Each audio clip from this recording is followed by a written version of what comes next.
ورب المغربين الذي خلق كل شيء زوجين وأوجب علينا الإحسان بالوالدين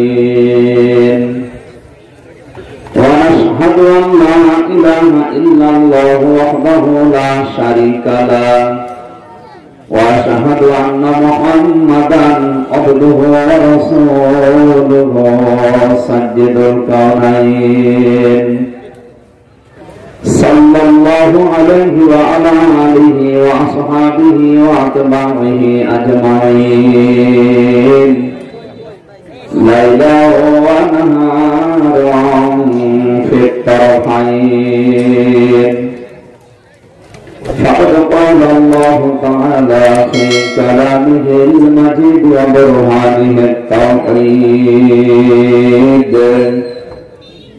أعوذ بالله من الشيطان الرجيم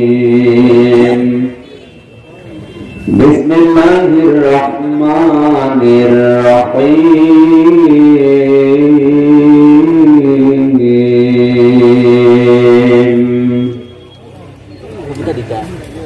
إن الله اشترى من المؤمنين أنفسهم وأموالهم بأن لهم الجنة يقاتلون في سبيل الله فيقتلون ويقتلون وعدا عليه حقا في التوراة والإنجيل والقرآن صدقت يا ربنا. عن عبد الله بن مسعود رضي الله تعالى عنه قال قال النبي صلى الله عليه وسلم ما تزال قدم بني آدم يوم القيامة حتى يسأل عن خمس عن عمره فيما أفنى وعن شبابه فيما أبلى وعن ماله من أين اكتسبه وفيما أنفقه وعن علمه ماذا عمل فيه متفق عليه. إن الله وملائكته يصلون على النبي يا أيها الذين آمنوا صلوا عليه وسلموا تسليما. اللهم صل على محمد النبي الأمي وعلى آله وسلم تسليما. الحمد لله. মৌলভীবাজার জেলা কোলাউড়া থানার অন্তর্গত মনসুর এলাকাবাসী কর্তৃক আয়োজিত মহাবিশ্বের মহাবিশ্বর আমাদের মালিকের মুখের পবিত্র বাণী কোরআন কারীম পবিত্র অনুষ্ঠানের সম্মানিত সভাপতি, বিশেষ অতিথিবৃন্দ, এতক্ষণ যারা আলোচনা রাখলেন, বিশেষ করে আজকের মাহফিলের প্রধান অতিথি জনাব মাওলানা হাফিজুর রহমান অধ্যক্ষ জিন্দাবাড়ি ফাজিল মাদ্রাসা জামাত বারকাতুল আলিয়া, মঞ্চে বসা ওলামা ইকরাম, সামনে বসা মুসলমান ভাইরা, পর্দার আড়ালের সম্মানিত মা এবং বোনেরা, প্রশাসনের ভাইরা, প্রাণপ্রিয় কোলাউড়াবাসী, দলমত নির্বিশেষে যারা কোরআনের এই অনুষ্ঠানে দিনের বেলায় হাজার কাজ বাদ দিয়ে আসলে খুশি হয়ে পড়েন আলহামদুলিল্লাহ।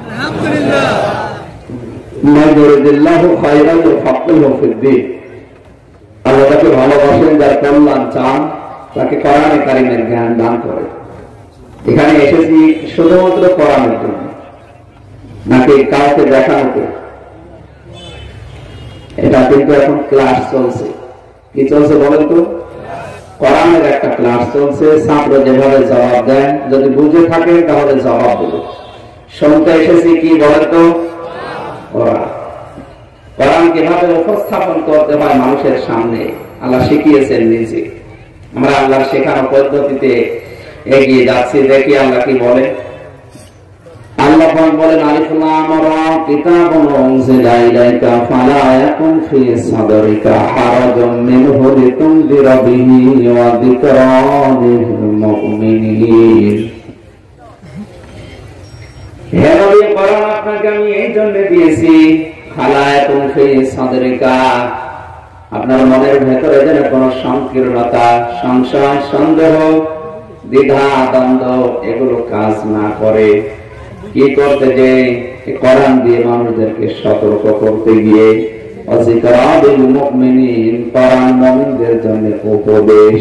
সুবহানাল্লাহ।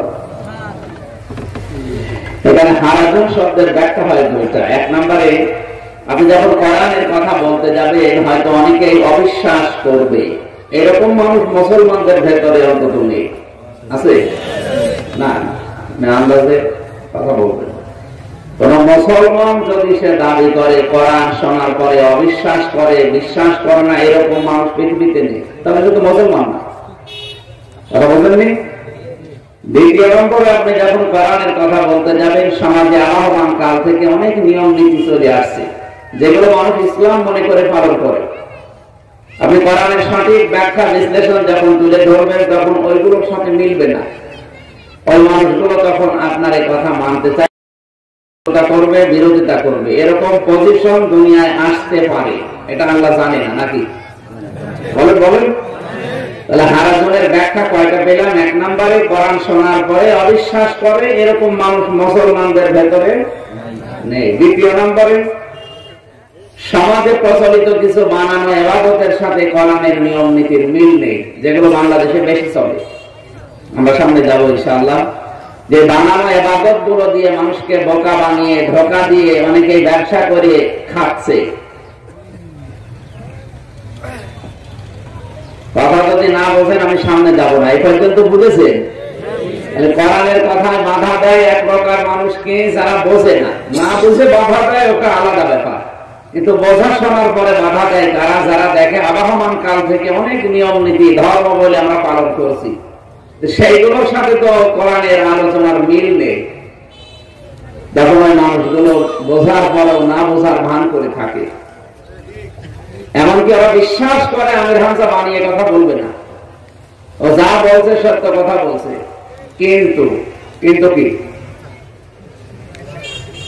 সূরা মায়েদার ৭ নাম্বার পারা ৪ নাম্বার পৃষ্ঠার প্রথম নাম্বার লাইনের ১০৪ নাম্বার আয়াতে আছে, ওয়াইদা কিলা লাহুম তাআলাউ ইলা মা আনজালাল্লাহু ওয়া ইলার রাসূলি ক্বালু হাসবুনা মা ওয়াজাদনা আলাইহি আবাআনা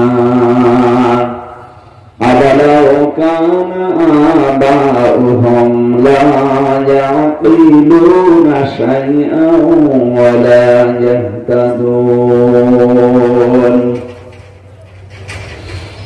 আল্লাহ পাক বলেন ওয়া মানে এবং ইজা মানে যখন, ইলা মানে বলা হয়, তাআল মানে আসো, ইলা মানে দিকে, মা মানে যা, আনজালাল্লাহ মানে আমি আল্লাহ নাযিল করেছি, ওয়া ইলার রাসূলি আমার রাসূলের আদর্শের দিকে আসো। ক্বালু হাসবুনা, নবী আপনি দেখতে পাবেন অনেক মানুষ কথা বলবে আমাদের জন্য যথেষ্ট, মা ওয়াজাদনা যা আমরা পেয়েছি, আলাইহি আবাআনা আমাদের বাপ দাদা, পূর্বপুরুষ, পীর সাহেব, বুজুর্গ, আমাদের মুরব্বিদের কাছে আমরা যা পেয়েছি ওইটাই আমাদের জন্য যথেষ্ট, আর লাগবে না। আওয়ালাউ কানা আবাউহুম, হরফে ইস্তেফহাম, প্রশ্নবোধক চিহ্ন, ইন্টারোগেটিভ সেন্টেন্স এটা।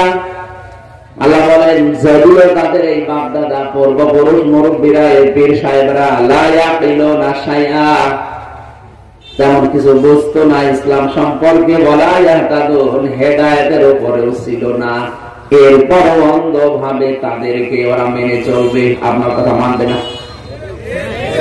আমার মনে হয় ১,৫০০ বছর আগে চলে গেছে, এখন এরকম মানুষ দেশে নেই, আছে মানে সিলেট বিভাগে আরো বেশি। ওরা কোরআন শরীফ গলিয়ে খাওয়াবে, মানবে না, বাবা যা বলিস ওইটাই। তোর বাবা বড় হয়ে গেল,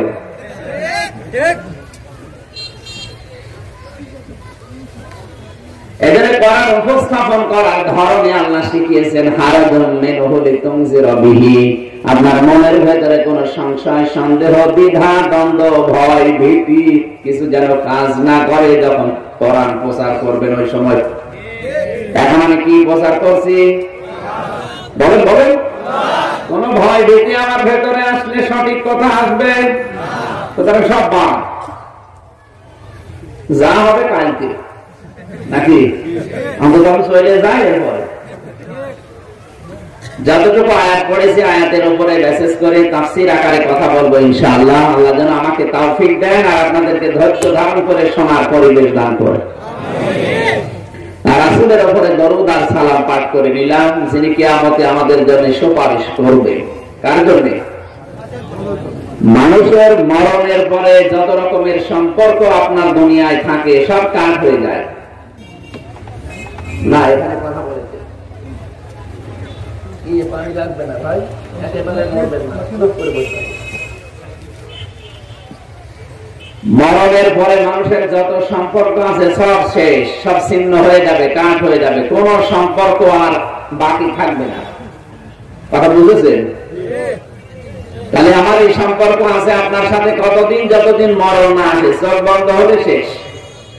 শুধু আমার সাথে না, আপনার মায়ের সাথে, বাবার সাথে, আপনার ভাইয়ের সাথে, স্ত্রীর সাথে যা আছে সব এই সম্পর্ক ওই পর্যন্ত থাকে যতক্ষণ মরণ না আসে। মরণ আসলে ও সম্পর্ক সব আল্লাহ কাট করে দেয়। ফালা আনসাবা বাইনাহুম ইয়াউমাইযিন ওয়ালা ইয়াতাসাআলুন। শুধুমাত্র রক্তের সম্পর্ক না, যত রকমের সম্পর্ক মানুষ গড়তে পারে। একটা বেগানা মেয়ে লোকের সাথে যে সম্পর্ক, এটা কি রক্তের সম্পর্ক? কথা বলেন। অনেকে আবার প্রেমিকার মাথায় হাত দিয়ে কসম দেয়, আল্লাহর কসম আমি তোরে ভুলে যাব না। হাত দিয়েছে কার মাথায়?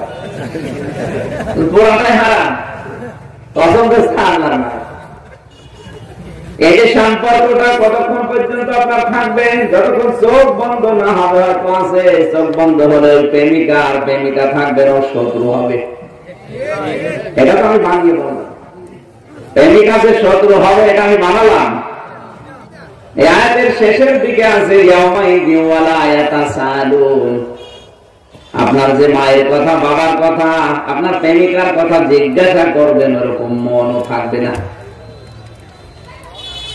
যত রকমের সম্পর্ক দুনিয়ায় থাকতে পারে আমার আল্লাহ সব কাট করে দেবে, সব শেষ, একটাও আর বাকি থাকবে না।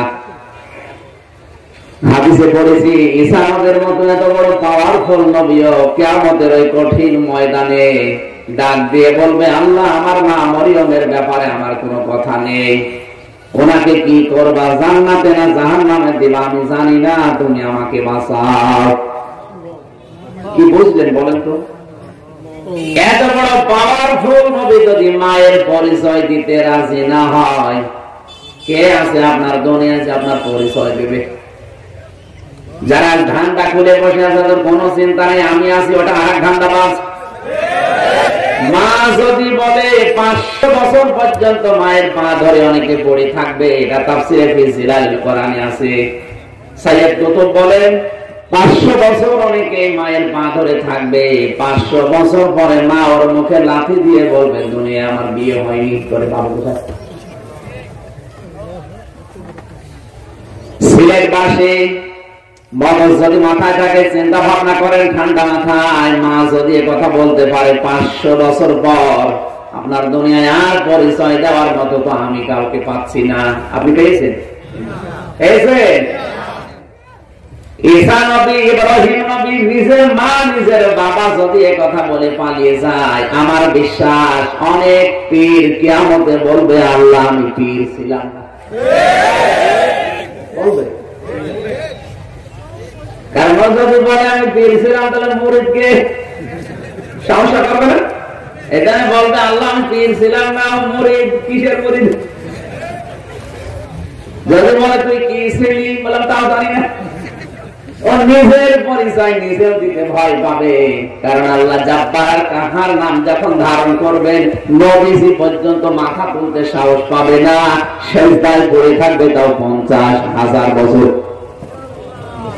কি মনে করছেন আমি জানি না, এত বড় কঠিন ময়দানে যেখানে অন্যের পরিচয় জিজ্ঞাসা করার মনও আসবে না, প্রতিটি মানুষ নিজের চিন্তায় পেরেশান থাকবে, ওই ময়দানে আর যাদের ভরসা করে আছেন এগুলো সব মিথ্যা কথা, বানানো কথা, ভুয়া, ভুলে যান।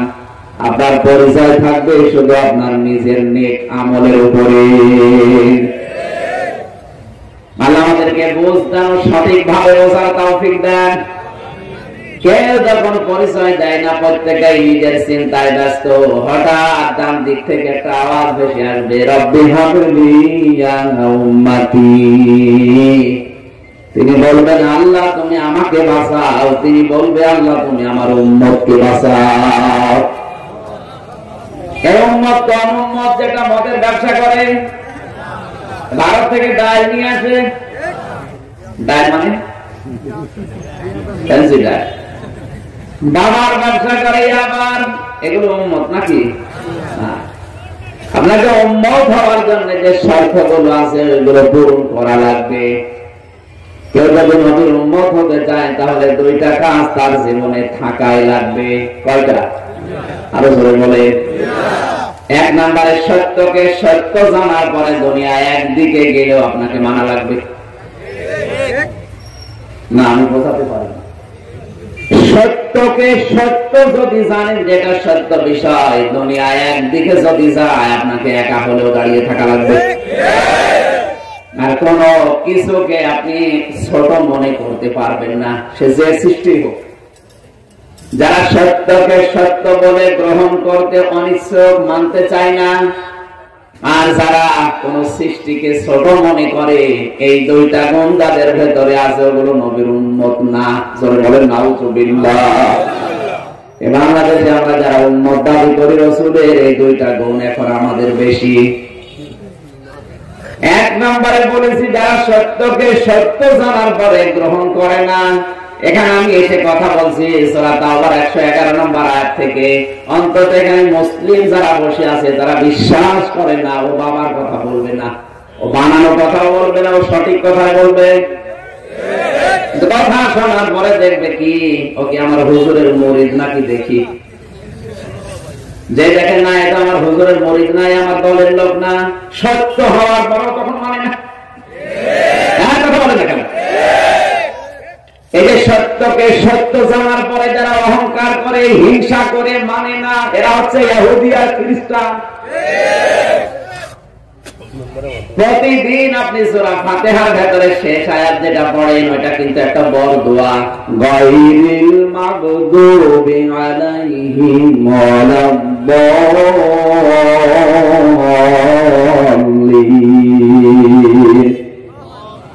আল্লাহকে বলছেন আল্লাহ তুমি তাদের পথে আমাদেরকে চালিও না, যে মানুষগুলো মাগদুব এবং দাল্লিন, যারা অভিশপ্ত, যারা অভিসম্পাত পেয়েছে, যারা তোমার বরদোয়া পেয়েছে, তাদের রাস্তায় আমাদেরকে দিও না। আমরা কোরআন হাদিস পড়ে যতটুকু জানি, ইহুদি আর খ্রিস্টান এই 2টা জাতির লোকেরা আল্লাহর লানত প্রাপ্ত, আল্লাহর অভিশাপ প্রাপ্ত। কথা বলুন না কেন? কেন এরা আল্লাহর লানত পেয়েছে? ইহুদি এবং খ্রিস্টানদের যে সমস্ত কিতাব আল্লাহ দিয়েছেন, তাওরাত, ইনজিল, আজকের তেলাওয়াতকৃত আয়াতে যেখানে আছে, ওয়া'দান আলাইহি হাক্কান ফিত তাওরাতি ওয়াল ইনজিলি ওয়াল কুরআন। এই তাওরাত আর ইনজিলে আমি নবীর কথা দিয়েছিলাম, এই কথা জানার পরে, বোঝার পরে ওরা অহংকার করে, হিংসা করে মানত না। ইহুদি আর খ্রিস্টানরা বলতো মুহাম্মদ যদি নবী হবে গরিব বংশে, এই গরিব সংসারে আসবে কোন কারণে? ধনী মানুষ নবী হতে পারে না, ও গরিব নবী মানি না, অহংকার করতো। আর হিংসা কি? যে নবী যদি আসে আমাদের ইহুদি বংশে, খ্রিস্টান বংশে আসবে, কুরাইশ বংশে মুসলমানদের নবী, ওগুলো আমরা মানি না। ওরা কিন্তু জানতো মুহাম্মদুর রাসূলুল্লাহ সত্য নবী, কারণ তাওরাতে ইনজিলের বড় নবীজির নাম ওদের নবীর চাইতেও বেশি ছিল। তাওরাতে এবং ইনজিলে বিশ্ব নবীর নাম মুসা নবী ঈসা নবীর চাইতেও বেশি ছিল। কথা বুঝতেছেন? এগুলো দেখার পরে জানতো কিন্তু মানতো না, হিংসা করে, অহংকার করে। এখান থেকে যেটা বোঝা যায়, সত্যকে সত্য জানার পরে হিংসা করে, অহংকার করে যারা মানে না, ওরাও এক প্রকার ইহুদি অথবা খ্রিস্টান। আর এই দেশে মনে হয় নেই, আছে মানে আমরা। দ্বিতীয় নম্বর কি, কোন সৃষ্টিকে ছোট মনে করা, অহংকার করা তার সাথে। এখন তো এটা আরো দিন দিন বেড়ে যাচ্ছে। যে যখন চেয়ারে থাকে সে তখন গিয়ারে থাকে। এটা আমি এখন চেয়ারে আছি, আমি এখন গিয়ারে আছি। মেম্বারও মনে করছে গিয়ারে আছে, নামা লাগবে না। অথচ পৃথিবীর কোন চেয়ার যে স্থায়ী না, আমরা অনেকে বিশ্বাসও করি না। পৃথিবীর কোন চেয়ার স্থায়ী না, একটা চেয়ার মাত্র স্থায়ী, সেটা প্রধানমন্ত্রী। গেল গেল, পৃথিবীর একটা চেয়ার স্থায়ী।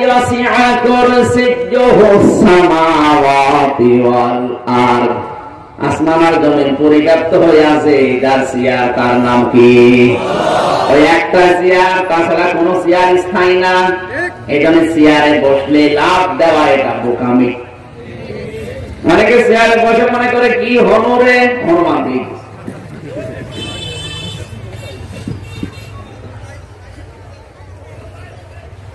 পৃথিবীর কত বড় বড় মানুষ চেয়ারে বসেছিল, যারা মনে করেছে আর নামা লাগবে না, আল্লাহ তাদেরকে তো নামিয়েছে। এমনকি অনেকে জোতা পিটা দিয়ে নামিয়েছে। বাস্তব প্রমাণ বস, কথা বলে দেখেন, জোতা পিটা খেয়ে নামেনি। আপনাকে আমি সতর্ক করলাম, চেয়ার দিলেই তাকে সম্মান দেওয়া হয়, কথা আমি কোরআনে পাইনি।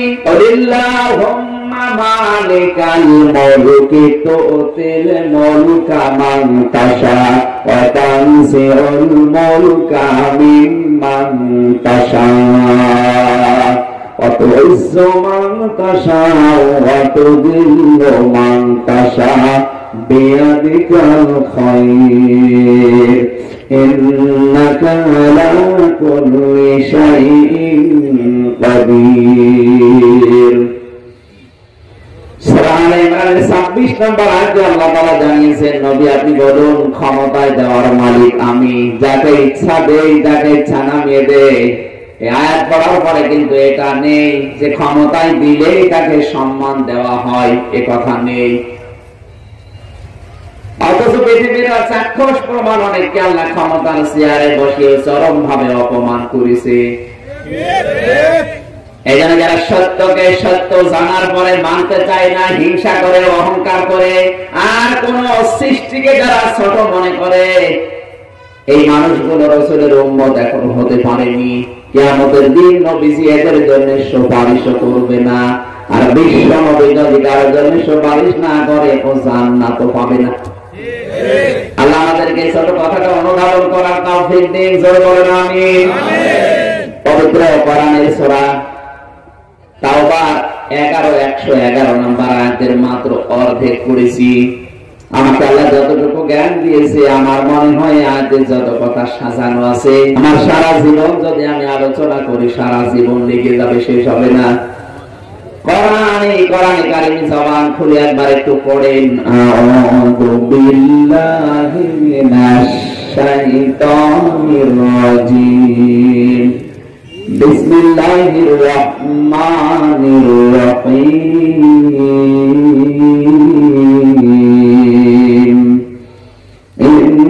ইন্নাল্লাহা আশতারা মিনাল মুমিনিনা আনফুসাহুম ওয়া আমওয়ালাহুম বিআন্না লাহুমুল জান্নাহ।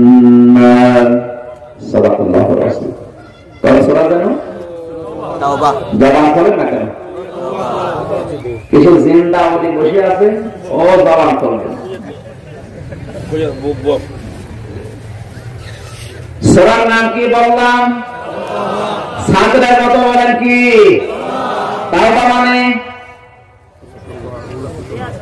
আমরা বাংলাদেশে যে কাবা বুঝি আস্তাগফিরুল্লাহ রাব্বি মিন কুল্লি যামবি ওয়া তুবু ইলাইহি হয়ে গেল না। কাবা শব্দের ব্যাখ্যা, আকিমুস সালাতের ব্যাখ্যা, এরকম 27টা ব্যাখ্যা বাংলাদেশে পুরো উল্টিয়ে দিয়েছে, যেগুলো এদেশে চলে না। আমরা কালকে যেখানে ছিলাম বড় লেখায়, ওখানে আকিমুস সালাতের ব্যাখ্যা আধুনিক কায়দায় দিয়েছিলাম। ওইভাবে যদি বাংলাদেশে চলতো, এদেশে ইসলাম কায়েম হয়ে যেত। ওটা পুরো পাল্টিয়ে দিয়েছে। আকিমুস সালাত মানে মনে করে নামাজ পড়া না। আকিমুস সালাত মানে সালাত থেকে দিতে চাওয়া শিক্ষা ব্যক্তি, পরিবার, সমাজ এবং রাষ্ট্রে বাস্তবায়ন করে আল্লাহকে দেখানো, এর নাম আকিমুস সালাত, যারা একটা এখন এই বাংলাদেশে নেই। কালকে প্রায় 1.5 ঘন্টা কথা বলেছিলাম আকিমুস সালাতের উপরে। ওটার অর্থ পুরাটাই বাংলাদেশে পাল্টিয়ে দিয়েছে, এমনকি পৃথিবীর কোন জায়গায় এখন আর ওটা নেই। মারুতি আছে তাও আংশিক, পুরাটা না। সৌদি আরব আমরা গান শুনি না, ওখানেও পুরাটা নেই। বাংলাদেশে তো নেই। এদেশে আছে ফাসাল্লি লিরাব্বিকা ওয়ানহার, নামাজ পড়া। কি আছে বলেন না কেন? নামাজ পড়া, নামাজ কায়েম করা কিন্তু জীবনও এক না। অথচ পড়ার অর্থটা আমরা পাল্টিয়ে নামাজ কায়েমের অর্থ এখন পড়া বানিয়ে ফেলেছি। আমাদের কুষ্টিয়ায় মেডিকেল কলেজ বানাচ্ছে সরকার। উদ্দেশ্য কি? বড় বড় বিল্ডিং হবে, ছাত্র ছাত্রী যাবে, পায়খানা করবে। কি এখানে গবেষণাগার হচ্ছে, হোস্টেল বানাচ্ছে, মসজিদ বানিয়েছে। 1 লক্ষ মানুষ এক জায়গায় নামাজ পড়তে পারে বাংলাদেশের ভেতরে বড় মসজিদ। সব ঠিক আছে, কিন্তু সরকারের উদ্দেশ্য হচ্ছে এখানে ছেলে মেয়েরা এসে যা শিখবে, এটা বাংলার বিভিন্ন জেলাতে গিয়ে প্র্যাকটিক্যাল লাইফে মানুষকে সেবা দেবে, এটা উদ্দেশ্য। আল্লাহ নামাজ যে দিয়েছেন, আমরা যেটা করি এটা তো আমাদের অনুষ্ঠান। বিল্ডিং বানানো, গবেষণাগার বানানো, ছাত্র ছাত্রী আসা, ভর্তি হওয়া, ক্লাস নেওয়া, এগুলো সব অনুষ্ঠান। এখান থেকে শিক্ষা যেটা, ওইটা বাস্তবায়ন করার নাম মেডিকেল কলেজ। এখন বলে দেখেন, নামাজ আল্লাহ 5 বার আমাদের সংসার দিয়েছেন, যেভাবে আমরা কিন্তু অনুষ্ঠানগুলো করি। মসজিদগুলো বানিয়েছি, মসজিদ ইমাম খাদেম রেখে দিয়েছি, নিজেরা জায়গা তার সোজা করে যেগুলো করি, এগুলো নামাজের অনুষ্ঠান। এগুলো নামাজের কি? আরো জোরে বলেন। এই অনুষ্ঠান থেকে দিতে চাওয়া যে শিক্ষাটা, ওইটা যদি আপনি ব্যক্তি, পরিবার, সমাজ, রাষ্ট্রে কায়েম করে দেখাতে পারেন। আমি 60,000 পেয়েছি 2 রাকাত নামাজের ভেতরে। শিক্ষা আছে 60,000। তার প্রথম শিক্ষা হচ্ছে নামাজের কাতার সোজা করা। কি কাতার সোজা করার আগে যার উপরে নামাজ পড়বেন তার নাম কি? আল্লাহর উপরে যায় নামাজ। যায় নামাজ, যায় নামাজ বেচারার সময় মানুষ একটা দোয়া পড়ে, ইন্নী ওয়াজ্জাহতু ওয়াজহিয়া লিল্লাযী ফাতারাস সামাওয়াতি ওয়াল আরদা হানিফান ওয়া মা আনা মিনাল মুশরিকিন। এটা যায় নামাজের দোয়া না? না, এটা কোরআনের আয়াত তো অবশ্যই। নবীজি এটা আল্লাহু আকবার বলার পরে সানা পড়ে পড়তেন, আর আমরা পড়ে যায় নামাজে দাঁড়ানোর সময় পড়। আপনি না জেনে পড়েন যখন পড়েন, কিন্তু কোরআনের আয়াত এক একটা অক্ষরে অন্তত 10টা নেকি হবে। ওটা যায় নামাজে দাঁড়ানোর দোয়া না। যায় নামাজে দাঁড়ানোর সময় বলা লাগে বিসমিল্লাহির রহমানির রহিম, এতটুকু শেষ।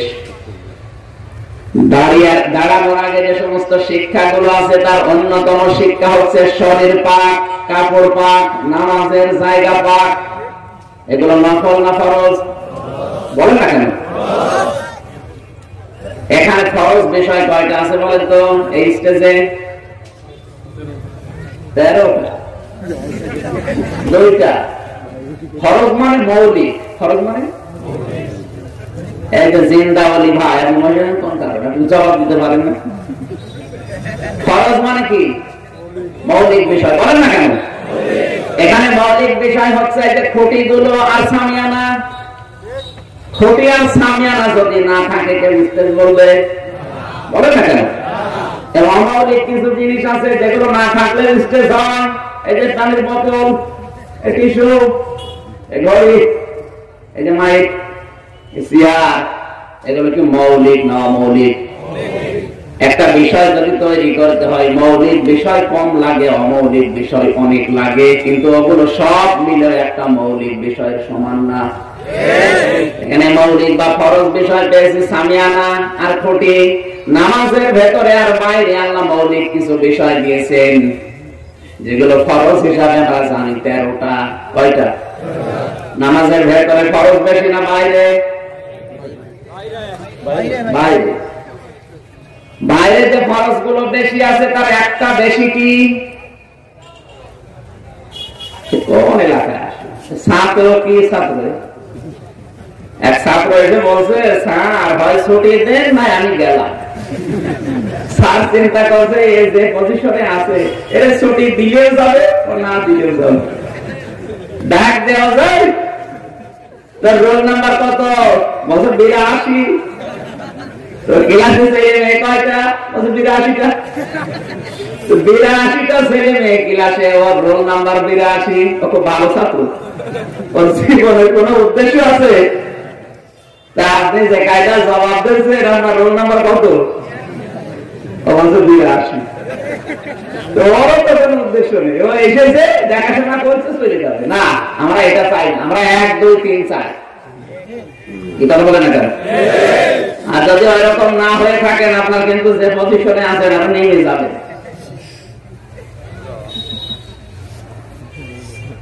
কি গল্প বলেছিলাম, যে ছেলে কাঁদছিল, কাঁদিস কেন?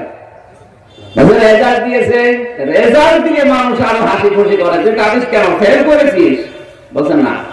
কাঁদিস কেন? ফেল না করলে তো অসুবিধা নেই। বলছে আব্বা ফেল করলে তো কাটা ছিলাম 5 এ, নামিয়ে দিয়েছে 3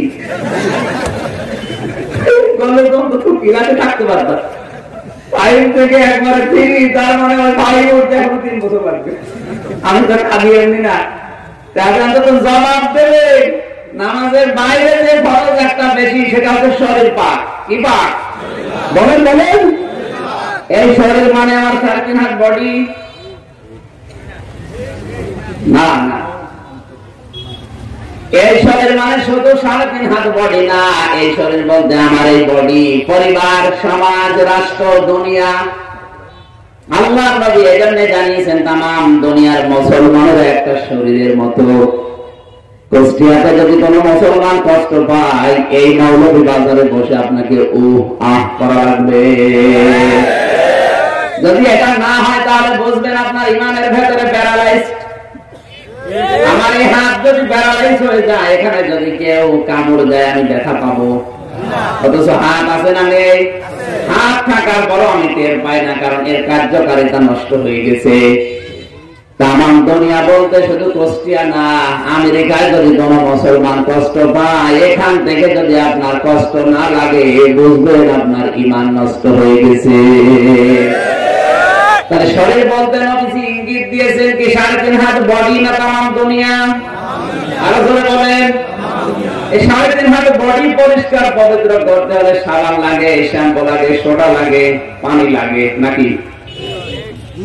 এগুলো দিয়ে আমরা পরিষ্কার করে, মনে করেন আমি মসজিদে গেলাম, এই মনসুরাবাদ মসজিদে যাওয়ার পরে দেখতে পেলাম যে রাস্তার মাঝে একজন বেপরদা মহিলা দাঁড়িয়ে আছে, চুল খুলে, বুকে কোনো কাপড় নেই। তবে দেখে বললাম নাউজুবিল্লাহ, আস্তাগফিরুল্লাহ। মসজিদে যাওয়ার পরে আমি নামাজে দাঁড়ালাম, আল্লাহু আকবার, আলহামদুলিল্লাহি রাব্বিল আলামিন, আর রহমানির রহিম, মালিকি ইয়াউমিদ্দিন। আর মাঝে মাঝে আমার মনে হবে আল্লাহ আমি কি দেখলাম। অবশ্য নাউজুবিল্লাহ, আমি নামাজে দাঁড়ান তো দেখি। এখন যদি ছেড়ে যে রাস্তার পাশে যদি 7 নূর দাঁড়িয়ে থাকে, কে 7 নূরকে দেখার পরে যদি আপনি নামাজে দাঁড়ান, সত্যি করে বলেন তো আপনার মনে হবে না যে আল্লাহ আমি কি দেখলাম? মনে হবে না? অবশ্য যেই না তখন তো শাহজালাল না, তো সোজা না। তা নামাজের ভেতরে বাইরে 13 ফরজের প্রথম ফরজ আল্লাহ এই শরীর পাক বলতে 3.5 হাত বডি না। আপনি বডি পরিষ্কার করতে হয়তো সাবান দেবেন, শ্যাম্পু দেবেন, সোডা দেবেন, কিন্তু আপনার ওই যে রাস্তা পরিষ্কার করার জন্য, এই পরিবার সমাজ পরিষ্কার করার জন্য পর্দা দেওয়া লাগবে। আর ওই পর্দা দেওয়ার দায়িত্ব আমির হামজার। কার? আল্লাহ। যারা দায়িত্বে আছে আমাদের, তাদের এইখানে যে মানুষগুলো দায়িত্বে আছেন, এখন এই দেশে প্রায় 1734 জন মানুষ মেন দায়িত্বে আছে। এই মানুষগুলো হযরতে ওমরের মতো টেন্ডেন্সি নিয়ে যদি দায়িত্ব পালন করে, কিয়ামত পর্যন্ত লাগবে না, মাত্র 17 ঘন্টায় বাংলাদেশ ডিজিটাল হয়ে যাবে। তার শেষ ছিল কিরকম? হাদিস শরীফ থেকে বলছি, খলিফাতুল মুসলিমিন হযরত ওমর ফারুক আযম রাদিয়াল্লাহু তাআলা আনহু, তিনি রাষ্ট্রের কি কাজ যেন হিসাব করছিলেন। আলো জ্বালিয়ে, ল্যাম্প বলেন, হারিকেন বলেন, আর মোমবাতি বলেন, যাই বলেন, তেল দিয়ে, ফয়েল দিয়ে, তিনি অয়েল দিয়ে জ্বালাচ্ছিলেন। হঠাৎ করে হযরতে আলী এশার নামাজ পড়ে আসলেন। সালাম দেওয়ার পরে হযরত আলীকে বসালেন, ডাক দিয়ে বললেন, আলী, তুমি আমার দেশের প্রধান বিচারপতি, তুমি এসেছো তোমার নিজের কোন ব্যক্তিগত কাজে না রাষ্ট্রের কোন কাজে? হযরতে আলী ডাক দিয়ে বলে, খলিফাতুল মুসলিমিন, আমি এসেছি আমার নিজের একটা কথা বলতে। সঙ্গে সঙ্গে হযরত ওমর যে লম্প বাতি আলো জ্বলছিল তিনি ফু দিয়ে লিভিয়ে দিলেন। হযরত আলী মাইন্ড করলেন, ডাক দিয়ে বলে, খলিফা কি করেন আপনি? আমি আপনার দেশের প্রধান বিচারপতির দায়িত্বে আছি। আমি যখন এসেছি বাতি যা আছে, আলো যা আছে, ওগুলো আরো বেশি করে জ্বালানোর দরকার ছিল, আর আপনি আলো আরো নিভিয়ে দিয়ে আমার অপমান করলেন। এটা না করলে ভালো হতো। হযরত ওমর বলে, খলিফাতুল মুসলিমিন হযরত ওমর তিনি বললেন, হে আলী, আমি যে হিসাব করছিলাম এটা কিন্তু জনগণের হিসাব। যে তেল, ফয়েল, অয়েল দিয়ে জ্বালাচ্ছিলাম, এটাও জনগণের ট্যাক্সের টাকা। জনগণের টাকা দিয়ে জনগণের হিসাব করছিলাম, এটার দায়িত্ব আমার না। তুমি যখন নিজের ব্যক্তিগত কাজে আসলে, তখন এই কাজটা তো আমার রাষ্ট্রের ভেতরে পড়ে না। তোমার সাথে আলাদা কথা বলতে হলে লম্ব হারিকেন তেল জ্বালানো লাগবে, সেই তেল আমার ঘরে নেই। এজন্য আমি এটা লিখিয়ে দিলাম যেন জনগণের সম্পদ নষ্ট না হয়। হযরতে আলী বলেন, খলিফা, এতদিন আপনার প্রতি আমার যে সেন্স ছিল, যে সম্মান ছিল, এটা দেখছি আজকে আরো বেড়ে গেল। আপনি তো আমাদের বিপদে ফেলে দিলেন। হযরতে ওমর ডাক দিলে চোখে পানি ফেলে, আলী, তুমি আমার দেশের প্রধান বিচারপতির দায়িত্বে আছো, তোমাকে দেখলে সম্মান দেওয়া আমারও দরকার, কিন্তু সম্মান দিতে হলে যে আলো দরকার, ওই তেল আমার ঘরে নেই। আমি জনগণের সম্পদ নষ্ট করে তো তোমার সম্মান দিতে পারি না। এই কারণে জনগণের টাকাগুলো, তেলগুলো, অয়েল আমি সেভ করেছি, তুমি আমারে মাফ করো। কারণ জনগণের একটা টাকাও যদি আমাদের নিজেদের স্বার্থে ব্যয় হয়, কিয়ামতের দিন আমার আল্লাহর কাঠগড়ায় দাঁড়িয়ে থাকা লাগবে। আমার বিশ্বাস যদি এই সেন্স তৈরি হয়ে যেত বাংলাদেশে, এদেশ কিন্তু 41 সালের টার্গেট লাগতো না, 41 ঘন্টায় এদের ছোট একটা মিনি জান্নাত হয়ে যেত। আমরা তো ওই সেন্স তৈরি করার জন্য এই কথা বলি। আমার ভাইরা, আমি যে বড় বিষয়টা চিন্তা ভাবনা নিয়ে পর্যন্ত এসেছিলাম, মানুষ যারা মনে করে তাওবা মানেই হচ্ছে আস্তাগফিরুল্লাহ, চরমনায় পীরের কাছে, শাহজালালের দরবারে ফুলতলি পীরের কাছে গেলে মানুষ পড়িয়ে দেয় আস্তাগফিরুল্লাহ, না, এটা তাওবার একটা বাক্য। এত বড় কঠিন শব্দ তাওবা, আকিমিস সালাত, তাওবা, জিকির, এরকম বহু শব্দ প্রায় 27টা পেয়েছি, যেগুলোর অর্থ এটাকে উল্টিয়ে দিয়েছে। আকিমিস সালাতের অর্থ উল্টিয়ে দেওয়ার কারণে নামাজের দ্বারা আমাদের কোনো কাজ হয় না। তাওবার অর্থ উল্টিয়ে দেওয়ার কারণে তাওবা করার পরও মানুষের পরিবর্তন হয় না। তাওবা একটা গুরুত্বপূর্ণ বিষয় আল্লাহর কাছে। আত-তাইবু মিনাজ যামবি কামাল্লা যামবালা, নবীজি বলেন, কোন মানুষ যদি তাওবা করে, ও যেন ব্যক্তি বেগুনা ব্যক্তির মতো হয়ে যায়। এই মাত্র তার মা তাকে দুনিয়ার মুখ দেখালো। ধরে বলেন আল্লাহু আকবার। কোন মানুষ যদি সত্যি তাওবা করতে পারে, ও যদি 100 বছর বয়স হয়, সারা জীবন যদি নাফরমানি করে আর যদি তাওবা কবুল হয় পুরা 100 বছরের গুনাহ আল্লাহ নেকি বানিয়ে দেয়। ফাউলাইকা ইউবাদদিলুল্লাহু সাইয়্যাতিহিম হাসানাত ওয়া কানাল্লাহু গফুরুর রহিমা। কোরআনে কারীম সূরা ফুরকানের 71 নম্বর আয়াতে আল্লাহ জানিয়েছেন, কোন মানুষ যদি তাওবা করে ওই মানুষগুলোর জীবনের অপরাধ আমি আল্লাহ শুধু মাফ করে দেই না, ওরা জায়গাটা ফাঁকা করে ওটা নেকি দিয়ে ভরাট করে দেয়। এত বড় ফজিলত যেখানে তাওবা নেই, তাওবা আপনাকে অবশ্যই বোঝা লাগবে যে সূরা থেকে আলোচনা হচ্ছে। তাওবা করতে হলে 3টা শর্ত মানতে হয়। 1 নম্বরে আপনাকে বলা লাগবে যে আমি অপরাধী। আমি বলে না কেন? এটা কিন্তু এখন নেই। হাতে নাতে ধরা পড়ার পরও অনেকে স্বীকার করে না। কথা বলার চেষ্টা করেন, বলছি আবার তাওবা আপনি বোঝেন নিতে আপনার জীবনের অপরাধগুলো মাফ হয়ে ওই জায়গাটা নেকি দিয়ে আল্লাহ পাল্টিয়ে দেবে কোন কায়দায়?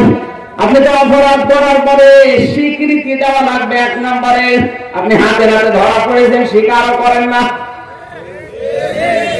এই যে পাশের জেলা সুনামগঞ্জ আছে না, এই সুনামগঞ্জে আল্লাহর এক বান্দা ছিল, বস্তা ভর্তি টাকা নিয়ে ধরা পড়ে বলছেন না তদন্ত করা লাগবে।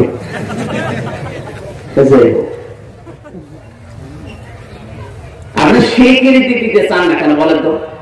অপরাধ করার পরে স্বীকার করা লাগবে। অপরাধ করেছেন যার কাছে, স্বীকার করবেন তার কাছে। এখন যদি আপনি অপরাধ করেন জনগণের কাছে আর কাবা শরীফের গিলাফ ধরে বলছেন আল্লাহ আমারে মাফ করেন, এগুলো ভণ্ডামি ছাড়া কিছু না। কারণ আপনি তো অপরাধ আল্লাহর কাছে করেননি, অপরাধ করেছিলেন জনগণের কাছে। আজ এই দেশের 16 কোটি মানুষের হক যারা নষ্ট করে কাবার গিলাফ ধরে কাঁদে, আল্লাহ ওদের উপরে আরো রাগ করে।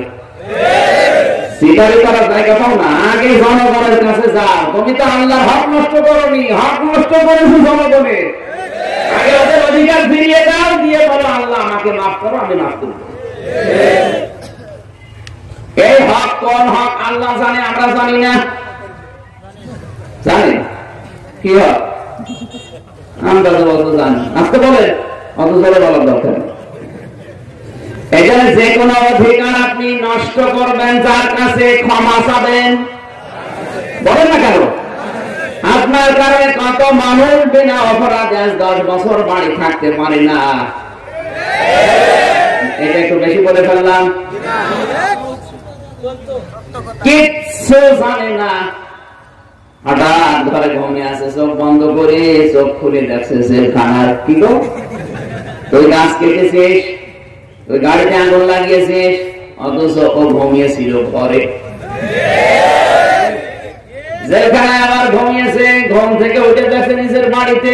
কি গো, মাঝখান থেকে আল্লাহর ওলিরা 2 লক্ষ টাকা বাড়ি থেকে নিয়ে গেছে। এই টাকা তো মোরা যায়, বলেন বলেন। এরকম কায়দা করে অনেকে এই দেশে এখন খাচ্ছে। এ জেলা এখনো শুরু হয়নি। জেলায় যদি শুরু না হয়, আপনি জেলখানায় যেয়ে দেখবেন শুরু হয়ে গেছে। জেলখানায় এখন সব চাইতে বড় ব্যবসার কারখানা। আমার যদি নিয়ে যায় জেলে আজকে বিনা কারণে, জেলে যাওয়ার পরে ম্যাডের সাথে যদি দেখা, যারা মস্তান হয়ে গেছে ওরা বলবে কি বাড়িতে লোকজন নেই, বাড়ির লোকজন কি খবর দাও, এই যে মোবাইলে কথা বলো 1 মিনিটে 100 টাকা। ওরা নিজেরাই মোবাইল দেবে, নিজেরাই কল দেওয়াবে, 1 মিনিটে 100 টাকা। টাকা নিয়ে আসবে, আপনাকে খাবার দেবে হয়তো 20 টাকা, টাকা নেবে 10,000। আমি নিজে গিয়ে দেখেছি এই সমস্ত জায়গাগুলোতে, ওখানে যারা বড় বড় ম্যাড হয়ে যায় তারা প্রতি মাসে 7-8 লাখ টাকা জেলের আসামি হওয়ার পর পাঠায়। আর বাকি যারা অস্ত্র নিয়ে আসে দায়িত্বে, ওরা তো আল্লাহর ওলি। কি কায়দায় উপায় হচ্ছে গো। এখানে অবৈধ টাকা যারা ইনকাম করছে, এটা যেহেতু কালকে ইন্টারনেটে চলে যে ওদের কানে চাবি আমি জানি। আর যারা অবৈধভাবে ইনকাম করছেন আপনার এই সম্পদ কিন্তু দুনিয়া আখিরাতে কোনো কাজে আসবে না। আমি মনে করছেন আমার এই সম্পদ উপায় করে আমার ছেলে ডাক্তার বানাবো না, ডাক্তার না ও ডাকাত হবে। এদেশে অনেক ডাক্তার এখন ডাকাত নেই, আছে মানে সবই। তারপরে আমার মাঝে মাঝে মনে হয় ডাকাতে ধরলে তাও জীবন বাঁচে, আর ডাক্তার ধরলে আরো মেরে ফেলে। সেদিন সোয়াগাঙ্গা জেলাতে আমাদের ডাকাতে ধরেছিল। ডাকাতে ধরার পরে জিজ্ঞাসা করছে কি হুজুর আর কিছু আছে? সব দেওয়ার পরে যাওয়ার সময় বলছো হুজুর এই টাকা নিয়ে জানতে ড্রাইভার আমরা বলছো হুজুরে ডাকাত হলো ইমানদার ডাক্তার কিনা টাকা দিয়ে দিল। আর যদি ডাক্তারের হাতে পড়তেন সেটা বাড়ি ঘর ঘড়ি মাটি বিক্রি করে টাকা দেওয়া লাগতো, কথা বলছে না কেন? অবৈধ ইনকাম যারা করছেন না, এই সম্পদ আপনাকে আল্লাহ ভোগ করতে দেবে না। সবচেয়ে বড় ক্ষতি হবে আপনার মারা যাওয়ার পরে ওই সম্পদ গুলো আরো অবৈধ কাজে আপনার সন্তান, আপনার বউ, আপনার দলের লোক ব্যয় করবে, আর ফিলাক্সি লোড হয়ে আপনার আমল নামায় জমা হবে। এখন যদি বলেন আমার তো মোবাইল নাম্বার নেই, মোবাইল নাম্বার এমনি খুঁজে যাবে, মোবাইল নাম্বার লাগবে না।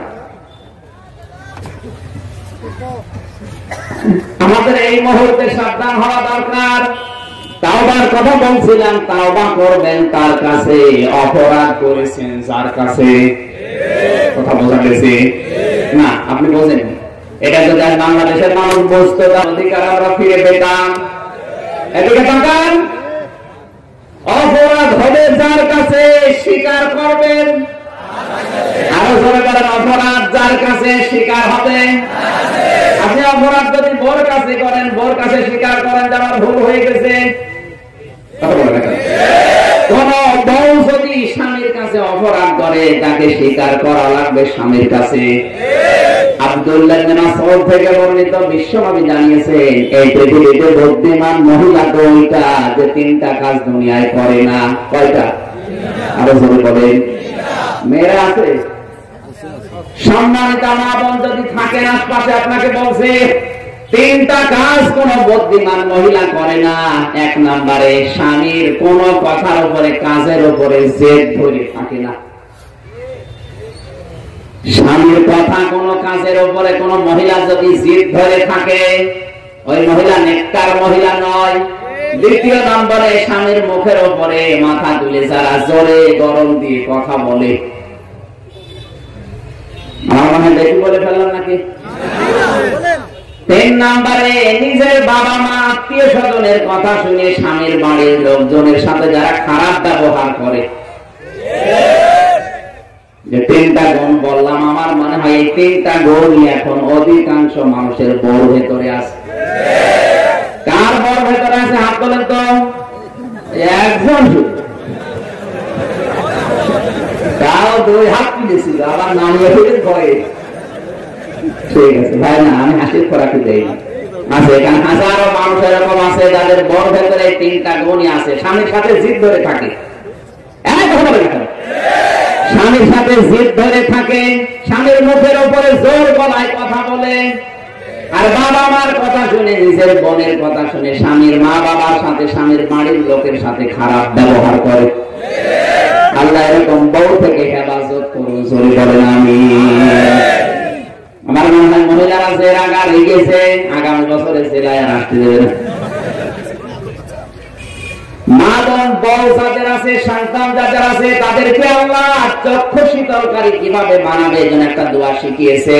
কোরআনে কারীম থেকে ওই দোয়াটা সবাই পড়েন। রব্বানা হাব লানা মিন আজওয়াজিনা ওয়া যুররিয়াতিনা قرة أعين واجعلنا للمتقين إماما। জোরে বলেন আল্লাহু আকবার। আল্লাহ পাক বলেন আমার কাছে দোয়া করো, হায় রব তুমি আমাকে বউ দাও। কেমন বউ দেবে? যে বউ দেখলে আমার চোখ শীতল হয়ে যায়, এমন সন্তান আমাকে দান করো যার দিকে তাকালে আমার চক্ষু শীতল হয়।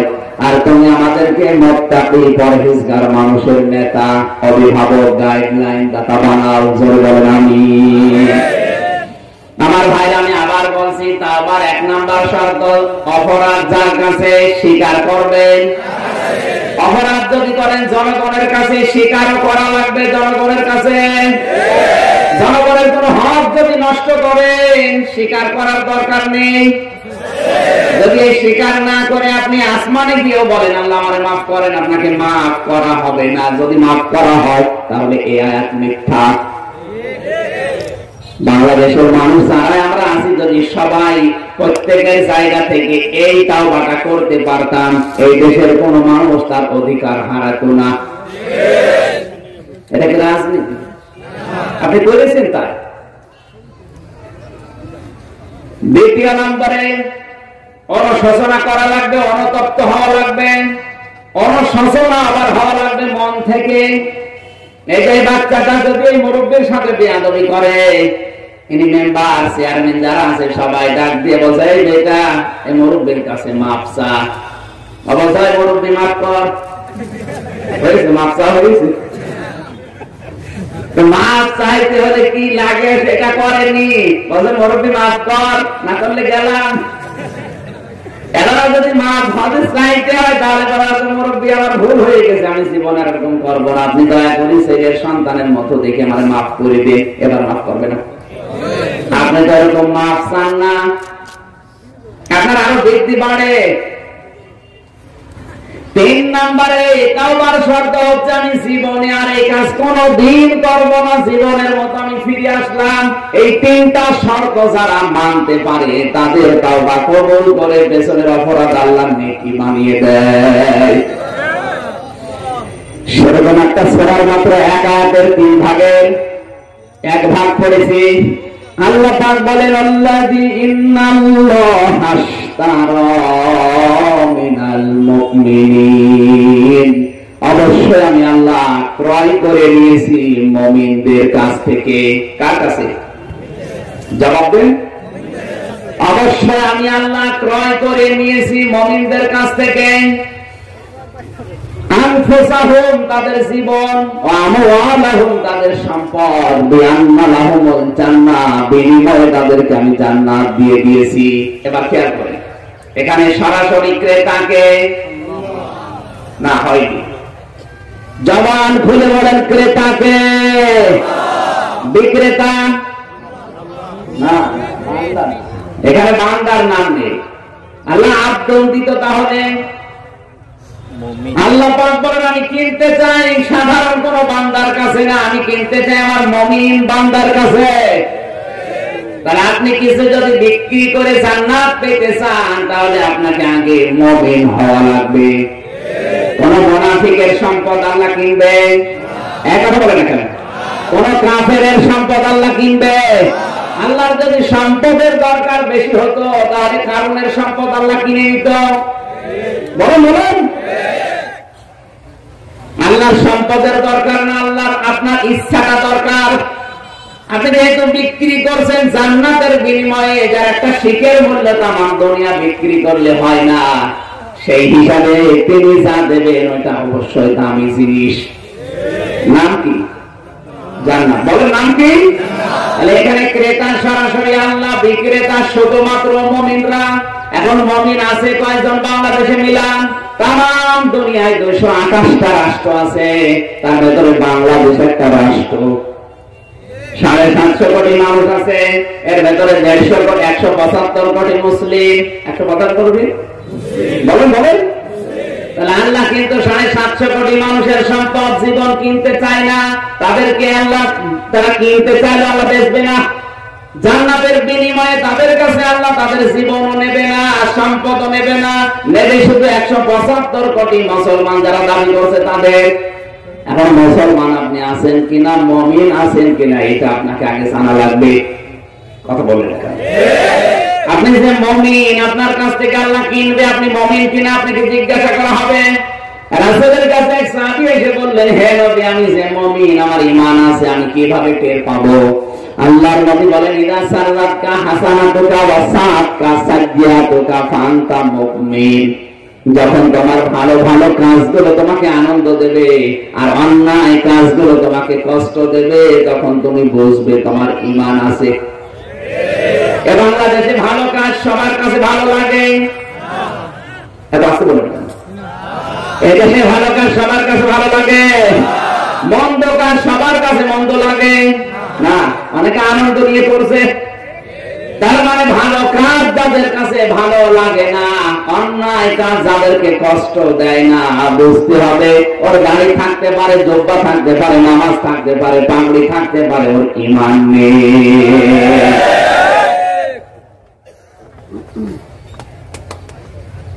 গত বছর এই মাহফিলটা আপনারা বন্ধ করে দিয়েছিলেন, যে মানুষগুলো থানায় গিয়ে প্রশাসনের কাছে কমপ্লেন দিয়েছে, প্রতিটি কথা মিথ্যা কথা বলেছিলেন।